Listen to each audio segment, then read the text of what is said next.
পরশের চেয়েও এমন একটা দামি পরশ লৌহের মাহফুজ আমি আল্লাহ বানায় রাখলাম, যেই পরশের নাম হলো আল্লাহর মহাগ্রন্থ আল কোরআন, কোরআনে কারীম। এই কোরআনের সাথে যদি তোমরা সম্পর্ক করো, কোরআনকে যদি মজবুত করে ধরো, কোরআনের পরশের বরকতে গোমান্ত দিল জিন্দা করে, কাফের মুর্দা দিল জিন্দা করে আল্লাহ তাআলার বন্ধু বানায় দেয়। কোরআনের সাথে সম্পর্ক করলে আল্লাহ তাআলার বন্ধু হওয়া যায়।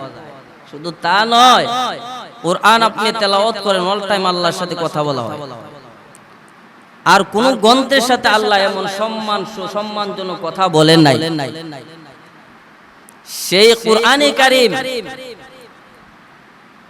রমজান মাসে নাজিল করা হয়েছে, এই জন্য মাসটারে কোরআন নাজিলের মাস বলা হয়। আল্লাহ তাআলা বলেন, শাহরু রমাদানাল্লাযী উনজিলা ফীহিল কুরআন। আর আমি কোরআন নাজিল করেছি পবিত্র মাহের রমজানে। এজন্য কোরআনে পরশ পাইয়া রমজান দামি হয়ে গেছে, আমল দামি হয়ে গেছে। কার পরশে? আল্লাহর কোরআনের পরশে। আর কোরআন আমি এমন একটা বরকতপূর্ণ রাত্র নাজিল করেছি, আল্লাহ তাআলা তো নিজে বলেন, ইন্না আনজালনাহু ফি লাইলাতিন মুবারাকাতিন ইন্না কুন্না মুনজিরিন। আল্লাহ তাআলা বলেন, নিশ্চয়ই আমি কোরআনে কারীম বরকতপূর্ণ রাত্র নাজিল করেছি। যে কেমন বরকতপূর্ণ রাত? আল্লাহ তাআলা আবার বলেন, ইন্না আনজালনাহু ফি লাইলাতিল কদর ওয়া মা আদরাকা মা লাইলাতুল কদর লাইলাতুল কদরি খায়রুম মিন আলফি শাহর। আমি কোরআনে কারীমকে নাজিল করেছি শব কদরে। এজন্য কোরআনের পরশ পায়া শব কদরে এমন দামি হয়ে গেছে, 1000 বছরের নাকি এক রাত্রে। 1000 বছর 83 বছর 4 মাসের সব এক রাতে। কোরআনের কত পাওয়ার, কোরআনের কত ফয়েজ। এইজন্য আল্লাহ বলেন, শাহরু রমাদানাল্লাযী উনজিলা ফীহিল কুরআন। আমি কোরআন নাজিল করেছি পবিত্র মাহে রমজানে। এই জন্যই রমজানের সম্মান বেড়ে গেছে, আমলের সম্মান বেড়ে গেছে। ইন্না আনজালনাহু ফি লাইলাতিল কদর। আমি কোরআন নাজিল করেছি লাইলাতুল কদরে। এই জন্য কদরের রাতের দাম বেড়ে গেছে কোরআনের পরশ পাইয়া। 1000 বছরের নেক এক রাত্রে, 83 বছর 4 মাসের নেক এক রাতে আল্লাহ তাআলা দিয়ে দেন হুদাল লিন্নাস। আর কোরআন হলো গোটা মানব জাতির জন্য হেদায়েত। ও দুনিয়ার আদম সন্তান, তোমরা যদি কোরআনের সাথে সম্পর্ক করো, কোরআনকে যদি মহব্বত করে ধরো, কোরআন এত পাওয়ারফুল জিনিস, এমন পরশ, যেই পরশে ঘুমান্ত দিল জিন্দা করে আর কাফের মুর্দা দিল জিন্দা করে আল্লাহ তাআলা জান্নাতের মেহমান বানায় দেয়। সুবহানাল্লাহ। কোরআন এত সম্মানী। কোরআনের সাথে যদি আপনি তেলাওয়াত করেন, আল্লাহ বলে স্বয়ং আমার সাথে কথা বললো, আর কোন গ্রন্থের মধ্যে আল্লাহ বলেন নাই। কোরআন এত দামি জিনিস। কোরআনকে প্রশ্ন করো, ও কোরআন তোমার বাড়ি কোথায়? কোরআন জবাব দে, বাল হুয়া কুরআনুম মাজিদুন ফি লাওহিম মাহফুজ। কোরআন বলে আমার বাড়ি লৌহের মাহফুজে। কোরআনের বাড়ি লৌহের মাহফুজ। আর কোরআন এত দামি জিনিস, এত ভারী জিনিস। আল্লাহ তাআলা আবার বলেন, লাউ আনজালনা হাযাল কুরআনা আলা জাবালিল লারাইতাহু খাশিআম মুতাসাদ্দিআম মিন খাশিয়াতিল্লাহ। আমি কোরআনকে যদি পাহাড়ের উপর রাখতাম, কোরআন এমন ভারী জিনিস, পাহাড় বরদাস্ত করতে পারতো না, টুকরা টুকরা হয়ে যেত। কেমন বাড়ি জিনিস যে কোরআনে কারীম আকাশও বরদাস্ত করতে পারে নাই, জমিনও বরদাস্ত করতে পারে নাই, সাগরও বরদাস্ত করতে পারে নাই, পাহাড়ও বরদাস্ত করতে পারে নাই। এই কোরআন নাজিল হয়েছে উম্মতি মুহাম্মাদি, এরা গুহায় দেনরত মুহাম্মদ রাসূলুল্লাহ সাল্লাল্লাহু আলাইহি সাল্লাম জিবরাইল এসে বলে ইকরা ইয়া মুহাম্মদ, মুহাম্মদ আমিন পড়ুন ইকরা। নবী বলেন আনা বিকারিন, আমি পড়তে জানি না, পড়ুন ইকরা, আমি পড়তে জানি না। এখন জিবরাইল আলাইহিস সালাম আমার নবীর পিছনে ধরে চাপ দেয় ছেড়ে দেয়, চাপ দেয় ছেড়ে দেয়, এইভাবে যখন করতেছে এখন জিবরাইল আলাইহিস সালাম আবার বলেন পড়ুন ইকরা, আপনার প্রভুর নামে। এখন আমার নবী এক টানে 5 আয়াত তেলাওয়াত করলেন। কয় আয়াত? 5 আয়াত নবী তেলাওয়াত করেন। ইকরা বিসমি রাব্বিকাল্লাযী খালাক, খালাকাল ইনসানা মিন আলাক, ইকরা ওয়া রাব্বুকাল আকরামুল্লাযী আল্লামা বিল কালাম। জিবরাইল বলছে এক আয়াত আর আমার নবী বলছে 5 আয়াত, আর 4 আয়াত কে বলে দিছে? জিবরাইলে। তাহলে বোঝা যায় এখানে জিবরাইল থেকে আমার নবী বুঝে বেশি, জিবরাইল থেকে এই কথা বোঝা যায়। জিবরাইল তুমি বুঝিয়ে নিও, বন্ধুর শিক্ষক একমাত্র আমি আল্লাহ সুবহানাহু ওয়া তাআলা, দুনিয়ার কেউ হতে পারে না। জিবরাইল পড়ছে এক আয়াত, নবী পড়ছে 5 আয়াত। এখন আমার নবী কোরআন তেলাওয়াত করে, কোরআন তেলাওয়াত করে।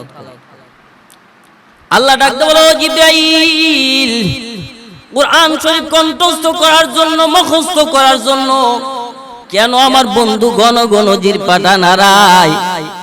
বলে দাও তুমি কোরআন শরীফ পড়বে, আমার বন্ধু চুপচাপ বসে বসে শুনবে। গোটা কোরআন আমি আল্লাহ নিজের কুদরতে আছে বন্ধুর সিনার মধ্যে ঢুকায়া দিব। সুবহানাল্লাহ। এজন্যই কোরআনের হেফাজতকারী স্বয়ং আল্লাহ।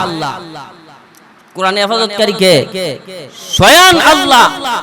পৃথিবীর যত নাস্তিকের দল আছে এরা বলে 26টা আয়াত বাদ দিয়ে দিত। 26টা কেন? কোরআনের একটা সাও তুমি রদল বদল করতে পারবা না, যেহেতু আল্লাহ তাআলা এই সংরক্ষণের দায়িত্ব নিয়েছেন। আল্লাহ তিনি জি বলেন ইন্না নাহনু নাযালনা যিকরা ওয়া ইন্না লাহু লাহাফিজুন। কোরআন নাজিল করেছি আমি আল্লাহ, আর তার সংরক্ষণের দায়িত্ব একমাত্র আমি আল্লাহর। কোরআনের হেফাজত আমি আল্লাহ করব। যারা কোরআনকে হেফাজত করে, মজবুত করে, তাদেরকে আমি হেফাজত করব। দুনিয়াতে বেইজ্জতি করতে দিব না, আখিরাতেও বেইজ্জতি করতে দিব না। যারা কোরআনকে হেফাজত করে দুনিয়া তো বেইজ্জতি করতে দিব না, আখিরাতেও আমি বেইজ্জতি করতে দিব না। আর কোরআনের হেফাজত করে আমি আল্লাহ। ও দুনিয়ার মানুষ, আজ যদি মানুষের অসুস্থ হয়, হার্টের প্রবলেম হয়, মগজের ভিতরে প্রবলেম হয়, আড্ডির মগজের ভিতরে প্রবলেম হয়, আলট্রাসাউন্ড করলে আর আর এক্সরা করলে হার্টের খবর বলা যায়, মগজের খবর বলা যায়, আড্ডির ভিতরের মগজের খবর বলা যায়। তবে একজন কোরআনের হাফেজকে টুলো রাইখা 1000 বার এক্সরা করেন, 1000 বার আলট্রাসাউন্ড করেন, টুল করেন, আল্লাহর এমন ক্ষুদ্র হাফেজের কোরআনের সিনার থেকে একটা অক্ষরও বাইর করতে পারবা না, যেহেতু এটা আল্লাহ তাআলার কুদরত।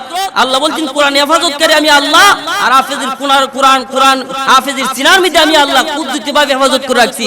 পৃথিবীর একটা নাস্তিকও না একটা অক্ষর বাইর করতে, এটা আমি আল্লাহর কুদরত। কার কুদরত? এই কোরআনে কারিমে কোনো ভুল, কোনো সন্দেহ নাই। পৃথিবীতে সব গ্রন্থের মধ্যে ভুল আছে, কিন্তু কোরআনে কারিমের মধ্যে ভুল কোনো সন্দেহ নাই। প্রত্যেকটা গ্রন্থের মধ্যে লেখা আছে, যদি ভুল হয় পরবর্তীতে ধরে দিবে, আমরা সংশোধন করে দিবে। আর কোরআনের ব্যাপারে আল্লাহ নিজেই বলে আলিফ লাম মিম যালিকাল কিতাবু লা রাইবা ফীহি হুদাল লিল মুত্তাকিন। এ কালামে জিন্দা কোরআন হাকিম হিকমতে উলায়া জালাস্তু কাদিম জামিউল ইলমি ফিল কুরআন হাকিম তাকাসুর আন ওয়াইফাহামুর রিজালি বাকা কুরআন কালামুল্লাহ বশুনু কদিমাস্তি নইনু। মাগো আমি শিখবো না আর আটিমাটিম টিম, মাগো আমি শিখবো না আর আটিমাটিম টিম, কোরআন থেকে শিখবো এবার আলিফ লাম মিম। একটি করে অক্ষরেতে 10টি করে নেকি, চলে আসো আমরা সবাই কোরআন হাদিস শিখি। যার সিনাতে আছে কোরআন নেই কুটাহার ডর, কোরআন ছাড়া হৃদয় কানি শয়তানেরই ঘর। কোরআন মোদের মাথার মুকুট, কোরআন মোদের মূল, আল্লাহর কোরআন ছাড়লে তোমরা হারাবে দুই কুল। কোরআন হাদিস মানে যারা তারা আল্লাহর মুমিন, আশেক যারা কেবল তারা কোরআন হাদিস মানে তারা। আমার আল্লাহ বলেন আমার কোরআনে কারিমে যদি কোনো ভুল কোনো সন্দেহ নাই, না দেখিয়া যে কোরআনকে আমল করবে, মজবুত করবে, ধরবে, কোরআন তাকে জান্নাতের রাস্তা দেখাই দিবে, কোরআন তাকে জান্নাতের রাস্তা দেখাই দিবে। পৃথিবীতে সব গ্রন্থে ভুল আছে, কিন্তু কোরআনে কারিমের ব্যাপারে আল্লাহ নিজেই বলেন আমার কোরআনে কোনো ভুল কোনো সন্দেহ নাই। তোমরা দুনিয়ার নাস্তিক যত বাহিনী হতে পারো, কোরআনে 26টা আয়াত কেন তাও তোমরা রদল বদল করতে পারবা না। আর এই কোরআন নাজিল করেছি রমজানের দাম বেড়ে গেছে, কোরআন নাজিল করেছি কদরের রাত্রে, কদরের দাম বেড়ে গেছে। তোমরা যদি কোরআনের সাথে সম্পর্ক গাড়ো আর কোরআনকে যদি মজবুত করে ধরো, তোমরা দুনিয়া তো দামি, আখিরাত তো জান্নাতি। সুবহানাল্লাহ, সুবহানাল্লাহ। হুজুরে কারীম সাল্লাল্লাহু আলাইহি সাল্লামের সবচেয়ে থেকে বড় মর্যাদা ছিলেন ৩৫০০ এর উপর মর্যাদা ছিলেন আল্লাহর রাসূলের। সবচেয়ে থেকে শ্রেষ্ঠ মর্যাদা ছিলেন কোরআনে কারীম, কোরআনে কারীম। কিন্তু আল্লাহর রাসূল ইন্তেকাল করেছেন, কিন্তু মর্যাদা ওনার সাথে নিয়ে যান নাই, দুনিয়াতে আছে শাশ্বত কিয়ামত পর্যন্ত কোরআনের মর্যাদা চলতেই থাকবে। কিন্তু অন্য নবীর মর্যাদা সাথে করে নিয়ে গেছে। যেমন মনে করেন হযরত ঈসা আলাইহিস সালামের মর্যাদা ছিলেন কোন অন্ধ লোকের উপর যদি হাত বুলাইতেন, অন্ধ লোক ভালো হয়ে যেতেন, চক্ষুষ্মান হয়ে যেতেন, দৃষ্টি শক্তি ফিরে পাইতেন। আর কুষ্ঠরোগের উপর যদি হাত বুলাইতেন, কুষ্ঠরোগ ভালো হয়ে যেত। এটা হলো ঈসা আলাইহিস সালামের মাজিজা। ঈসা আলাইহিস সালামকে আল্লাহ তাআলা উঠায় নিয়ে গেছেন, মাজিজও তার সাথে চলে গেছেন। কোন মানুষ যদি অন্ধ লোকের উপর হাত বুলায় আর চোখ ভালো হবে না, কিয়ামত পর্যন্ত ভালো হবে? দাউদ আলাইহিস সালামের যুগে মাঝে অস্ত্রের প্রভাব ছিল, অস্ত্র বানাইতো, অস্ত্র নির্মাতা। তখন আল্লাহ তাআলা দাউদ আলাইহিস সালামের হাতের মধ্যে এমন একটা পরশ দান করেছিলেন, যে হাতের মধ্যে লোহা লয়ে যদি চাপ দিত, টপ টপ টবায়া গল্লা ফুলে দিত, যে ধরনের ইচ্ছা সেই ধরনের অস্ত্র বানাইতে পারত। কিন্তু দাউদ আলাইহিস সালাম ইন্তেকাল করেছেন, তার মাজিজও তার সাথে চলে গেছে। কিন্তু মুসা আলাইহিস সালামের যমুনায় ছিলেন প্রভাব, ছিলেন জাদুর প্রভাব, জাদু একবারে দেশ ছায়ালাইছে মুসা আলাইহিস সালামের যমুনায়। সেই যুগে আল্লাহ তাআলা লাঠি দিয়ে পাঠাইছেন। কি দিয়ে পাঠাইছেন? লাঠি। আল্লাহ তাআলা বলেন ওয়ামা তিলকা বিয়ামিনিকা ইয়া মূসা, তাফসীরে কাবীরের মধ্যে ঘটনাটা আসছে। এ মুসা, তোমার ডাইনা তুইটা কি? মুসা আলাইহিস সালাম জবাব দেয় ক্বালা হিয়া আসা, আমার ডাইনা তুইটা একটা লাঠি, এ দ্বারা গাছের পাতা পারি, এর দ্বারা গাছের পাতা ফেরে আমি বেড়া বুরকিরে খাওয়াই। তাছাড়াও লাঠি দিয়ে আমি আমার বেড়া বুরকিরে বন্য পানির থেকে রক্ষা করি। তাছাড়াও আমি যখন ক্লান্ত হই লাঠির উপর ভর করি। তা আল্লাহ তাআলা বলছেন তোমার ডাইনো তো এটা কি? জবাব একটা দিলেই চলে, দেখ লাঠি অতলা কথা কেন? আসলে অতলা কথা বলার কারণ হইল আশিক যখন তার মাসুকের সাথে আলোচনা করে চায়নাদের সময়টা অল্প সময় মধ্যে শেষ হয়ে যায়। ওখানে মধ্যে আশিক ছিলেন মুসা আলাইহিস সালাম আর মাসুক ছিলেন আল্লাহ তাবারক ওয়া তাআলা। এই জন্য এই সময়টারে দীর্ঘায়িত করার জন্য এইভাবে বিভ্রান্ত আলোচনা করতেছি। তা আল্লাহ বলে মুসা আমি বললাম তোমার ডাইন হতো ওটা কি, তুমি বললা লাঠি। আবার দেখে যা লাঠির ফজিলত তুমি বর্ণনা করেছো, এছাড়া তোমার লাঠির মিদে আরেকটা কুদ্দুস আছে সেটা তুমি জানো না। তোমার আটের লাঠিটা ছেড়ে দাও, যেই মাত্রা ছেড়ে দিল বিরাট বড় একটা সাপ হয়ে গেল, 3 মাইল লম্বা, বিরাট বড় একটা সাপ হয়ে গেছে। সাপ যখন হয়ে গেছে, এই এত বড় সাপ দেখে মুসা আলাইহিস সালাম দৌড়তে লাগলেন, পলাইতে লাগলেন। আল্লাহ বলেন উযহা ওয়ালা তাখাফ সানুহিদুয়া সিরাতাল উলা, এ মুসা তুমি সাপটাকে ভয় করো না, ধরো। যখন আল্লাহর আদেশ পাইলেন, না ধরে তো গতি নাই, সেদিন দৌড়তে যে কত কষ্ট লাগছে। যেই মাত্র সাপের লেজটা ধরছে, লাঠি আবার লাঠি হয়ে গেছে। এবার আল্লাহ তাআলা বলেন ইযহাব ফিরআউনা ইন্নাহু তাগা, এ মুসা যাও ফিরআউনকে এখন তুমি আদায়াত করো, দাওয়াত দাও। মুসা আলাইহিস সালাম বলে আল্লাহ আমি এখানে আমার ভাই হারুনও সাথে দিয়া দেন, বুঝেন। এরপরে ফিরআউনের ভাই যখন দাওয়াত দিলেন, কালমার দাওয়াত দিলেন, আল্লাহকে এক বলে স্বীকার করো, আমি মুসাকে নবী বলে স্বীকার করো। ফিরআউন তো রাগ হয়ে গেছে, রাগ হয়ে এসে যুদ্ধ ডিক্লার দিল। বিশাল বড় একটা মাঠের মধ্যে ডেট করা হলো। ডেট করে ফিরআউনের যত জাদুঘর আছেন সবাই নাই মাঠের মধ্যে দলা করছে। দলা করার পর জাদুঘররা ওই যে এখন জাদু করা শুরু করছে, দড়ি দিয়া সাপ বানায়, বাঘ বানায়, বানায় এসেরা মাঠের মধ্যে বাঘ আর ভাল্লুক সাপ বানায় একবার বুড়ে লিছে। আর মুসা আলাইহিস সালাম লাঠি লইয়া মাঠের এক কোণার মধ্যে দাঁড়ায় আছে। বইরা সাপ আর বাঘ বানায় যখন ভরপুর করে এলাইছে, ভরপুর করে এলাইছে, ভরপুর করে এলাইছে,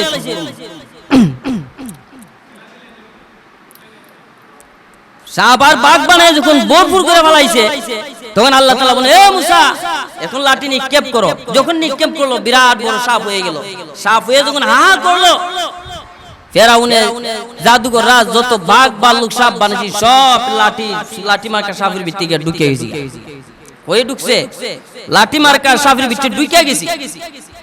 ঢুকার পর সব সাপ শেষ, মাঠ শূন্য হয়ে গেছে। এখন ফিরআউনের বাড়ির দিকে যখন রওনা দিছে হা করে, ফিরআউন বলে মুসা তুমি আমার বাড়িতে লালিত পালিত হইছো, তোমার সাপটাকে সামাল দাও, আমার বাড়িটারে তুমি ধ্বংস করো না। মুসা আলাইহিস সালাম যেই মাত্র লাঠি মিদে ধরলেন, সেই সাপ আবার সাপ হয়ে গেছে। এই অবস্থা দেখে যত জাদুঘর আছেন সব মুসলমান হয়ে গেছে। মুসা পয়গম্বর বলে আল্লাহ আমাকে পাঠাইছেন ফিরআউনকে হেদায়েত করার জন্য। যে জায়গার মধ্যে ফিরআউন ঈমান আনে না, জাদুঘররা ঈমান আনছে, এইটার ব্যাপারটা বুঝলাম না। আল্লাহ ডাকতে বলে ও পয়গম্বর তাকায়া দেখো, যতলা জাদুঘর আছে সব তোমার মতো লেবাস পরে মাঠে মধ্যে নামছে, সুন্নতি জামা পরে। আমি আল্লাহ তাআলা এই সুন্নতি জামাটারে এমন একটা মহব্বত করি, এই জন্য আমি তাদেরকে হেদায়েত করে দিলাম।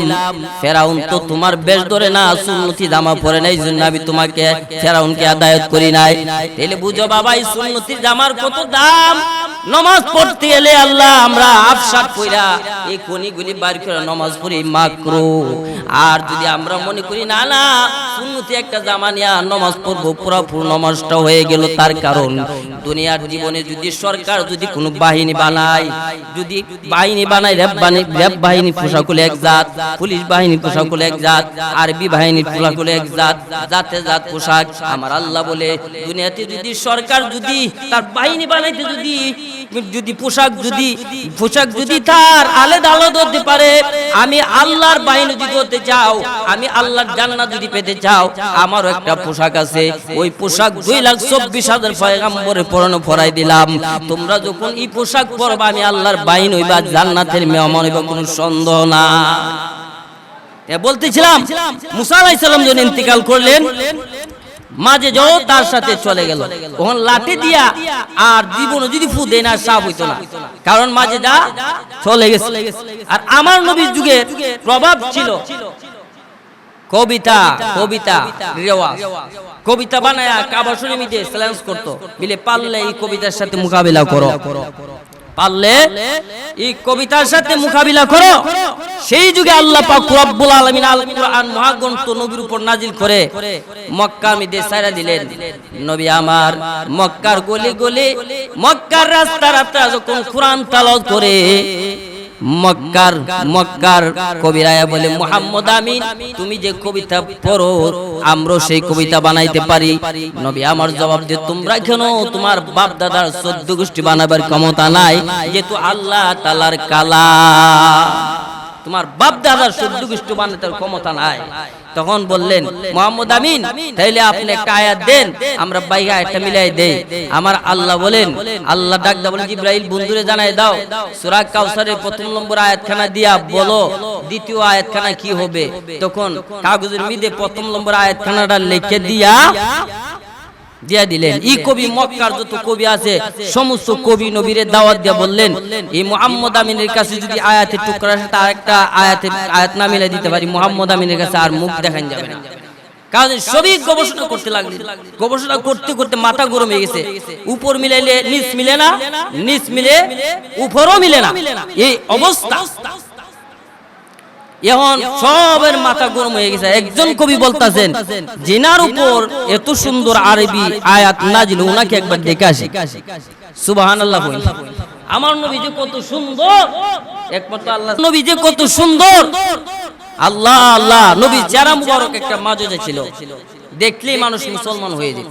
আরবির কবিরা এসে কথা বুঝেননি, দেখলেই মানুষ মুসলমান হয়ে যেত। একটা ঘটনা শুনেন, আয়েশা সিদ্দিকা রাদিয়াল্লাহু তাআলা আনহা থেকে বলেন, একদিন রাসূল কারীম সাল্লাল্লাহু আলাইহি সাল্লাম আয়েশা উজায় গেলেন। জ্যোৎস্না রাতে একবার আয়েশা উপর দিকে তাকায়, একবার নিচ দিকে তাকায়। এই মুহূর্তে রাসূল কারীম সাল্লাল্লাহু আলাইহি সাল্লাম বলেন, আয়েশা তুমি একবার উপর দিকে তাকাও বা আমার দিকে তাকাও কেন, কারণ কি? আয়েশা মুস্কি একটা হাসি দিয়ে বলেন, ইয়া রাসূলুল্লাহ দেখলাম গো নবী কে সুন্দর।